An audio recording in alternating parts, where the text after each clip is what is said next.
Allah berfirman ya tentang peringatan kepada orang-orang kafir Quraisy. Yang ayat ini mendukung bahwasanya ayat ini turun di Mekah karena audiensnya berkaitan dengan orang-orang kafir Mekah. Kata Allah Subhanahu wa taala, "Alam ya'tikum naba'ul ladzina kafaru min qabl?" Apakah belum datang kepada kalian tentang berita orang-orang kafir sebelum kalian, wahai orang-orang kafir Quraisy? Yaitu berita orang kafir sebelum kalian tentang berita kaum Nabi Nuh, berita tentang kaum Fir'aun, tentang Samud, tentang Ad, yang Allah binasakan mereka. Bukankah kalian tahu berita tentang mereka? Ya, fadzaqu wabala amrihim. Di mana mereka orang-orang kafir sebelum kalian mereka telah merasakan akibat yang buruk dari perbuatan mereka. Wabal itu artinya syiddah, yaitu azab yang pedih, azab yang keras yang mereka alami. Ya, makanya hujan yang keras disebut dengan wabil. Ya, wabil itu artinya hujan yang keras. Ya. Maka Allah mengatakan wabala amrihim, mereka merasakan dahsyatnya azab akibat perbuatan mereka. Walahum adzabun alim, dan mereka merasakan azab yang pedih. Kenapa mereka merasakan azab yang pedih? Kata Allah, "Dzalika bi annahu kanat ta'tihim rusuluhum bil bayyinat." Karena telah datang kepada mereka rasul-rasul mereka dengan al-bayyinat, dengan mukjizat, dengan penjelasan yang benar, yang jelas. Faqalu abasyaru yahdunana. Ternyata mereka mengingkari rasul-rasul tersebut. Kata mereka, apakah ada manusia yang ingin beri petunjuk kepada kami? Ya. Fakafaru wa tawallaw. Akhirnya mereka kafir dan mereka berpaling.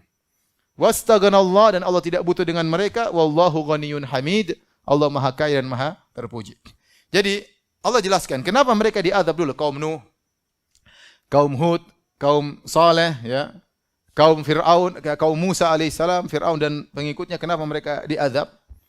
Karena telah datang Rasul kepada mereka, mendakwakan mereka untuk bertauhid kepada Allah dengan bukti yang banyak, dengan mukjizat. Masing-masing Nabi bawa apa? Mukjizat. Selain penjelasan yang gamblang, Allah kuatkan juga dengan mukjizat-mukjizat. Tapi mereka tidak mau beriman. Kata mereka, abasyaru yahdunana. Kenapa ada manusia yang beri petunjuk kepada kami? Kenapa ada manusia yang jadi Rasul?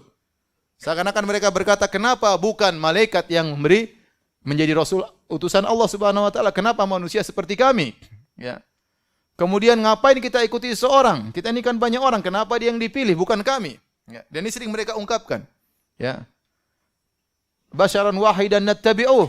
Apakah kita mengikuti satu orang sementara kita banyak? Ngapain kita ikuti Saleh? Ngapain kita ikuti Nuh? Ya. Mereka ini hanyalah orang-orang miskin, Nuh, Saleh, Hud.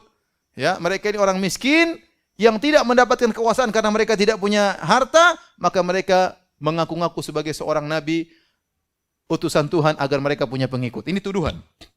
Tuduhan mereka kepada para nabi. Ya.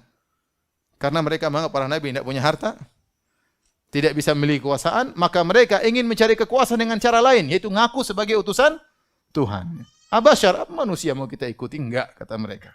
Akhirnya kata Allah, fakafaru, mereka kafir. Wa tawallaw, mereka berpaling, subhanallah. Mereka berpaling dari ajaran Nabi, mereka kafir kepada ajaran Allah Subhanahu wa taala. Akhirnya mereka menyembah berhala, menyembah batu, menyembah pohon, ya. Otak mereka tidak bisa terima mengikuti para rasul, otak mereka bisa terima untuk menyembah apa? Berhala dan pohon. Subhanallah, orang musyrikin begitu. Ya. Otak mereka tidak bisa terima Islam, tapi bisa terima kalau sapi jadi Tuhan.